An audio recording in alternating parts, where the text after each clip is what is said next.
Whisper technique ऐसा है कि जनरली ये बच्चों पे बहुत अच्छा काम करता है, क्योंकि एक बच्चे का जो माइंड होता है ना, वो 3-5 साल तक आपका बच्चे का जो सबकॉन्शियस माइंड होता है केवल वही सुन रहा होता है।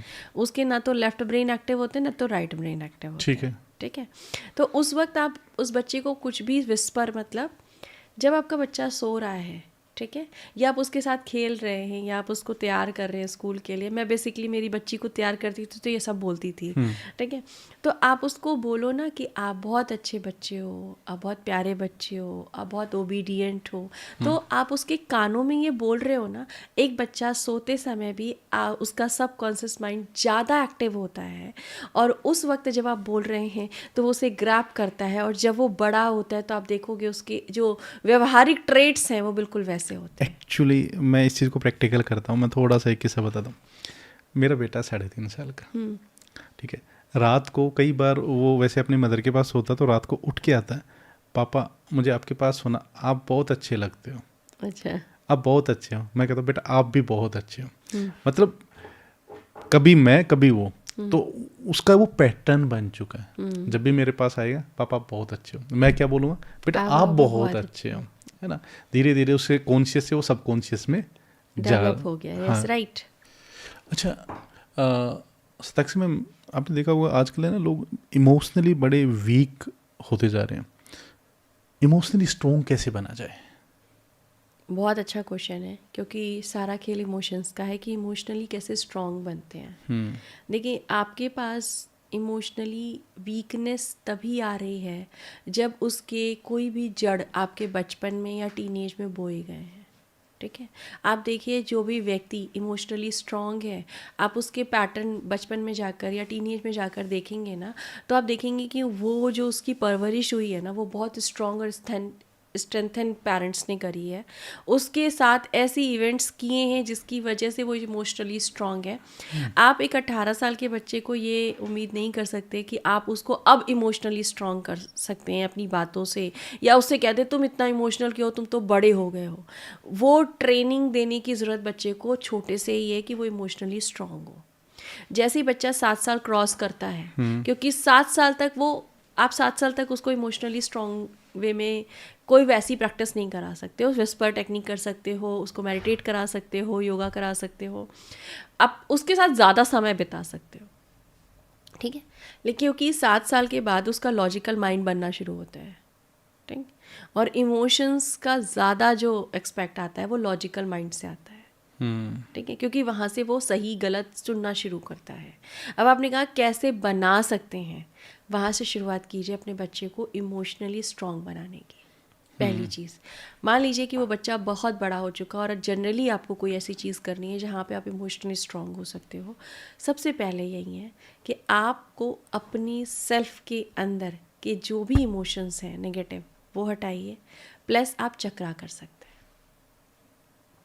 ठीक है।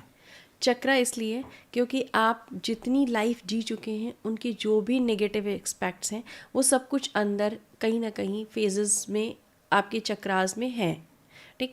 जब चक्रा पे काम करते हैं तो ब्रेनली भी, इमोशनली भी और एनर्जेटिकली भी आपके अंदर इमोशनल बैलेंस आता है। आपका इमोशंस जो आपका नेवल है उससे नीचे एक सैक्रल चक्र होता है, आपका इमोशंस वहाँ से आता है।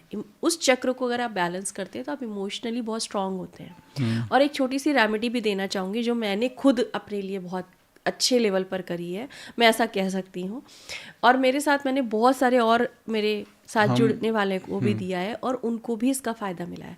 जो सैक्रल चक्र है ना, सैक्रल चक्र में ऑरेंज कलर की ऊर्जा होती है जो कि क्रिएटिविटी और इमोशन से रिलेटेड है, ठीक, पहली चीज़। दूसरी चीज़, हर एक चक्र पे एक देवी या देवता का वास होता है, ठीक है।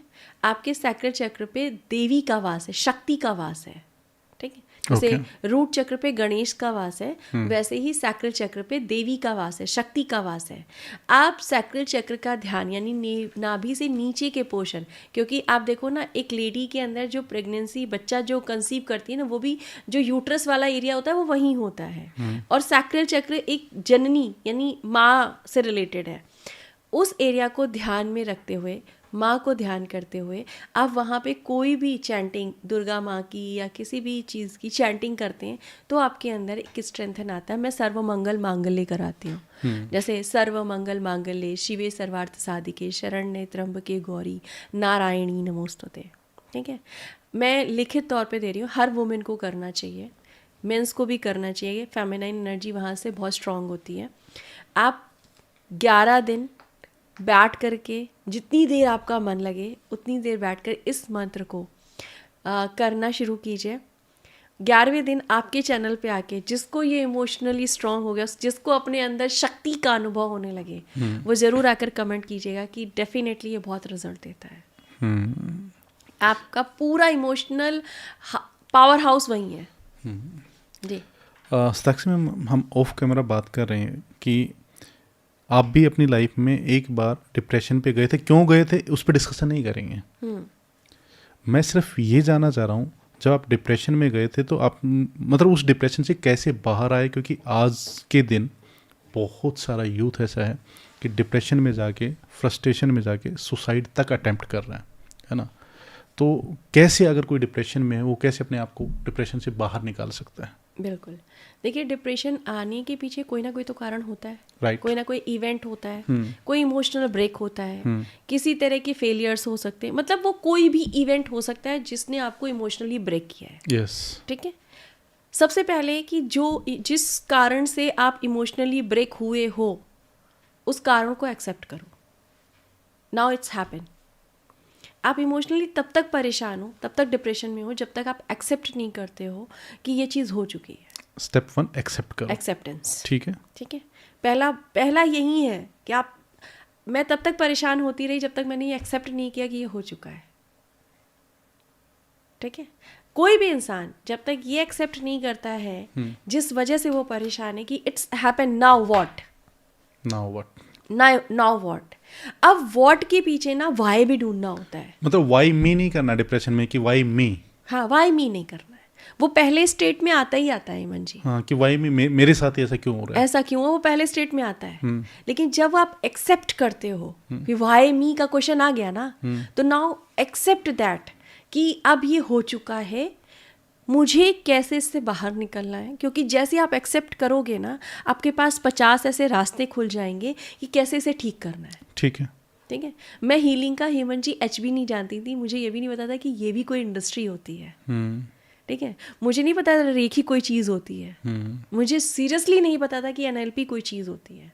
ठीक है, जब मैंने एक्सेप्ट किया कि ये चीज़ हो चुकी है, एंड सेकेंड चीज़ एक्सेप्ट किया कि I am a mother. Okay. दूसरी चीज़ ये थी, वाई मेरा बहुत स्ट्रांग था कि आई एम अ मदर।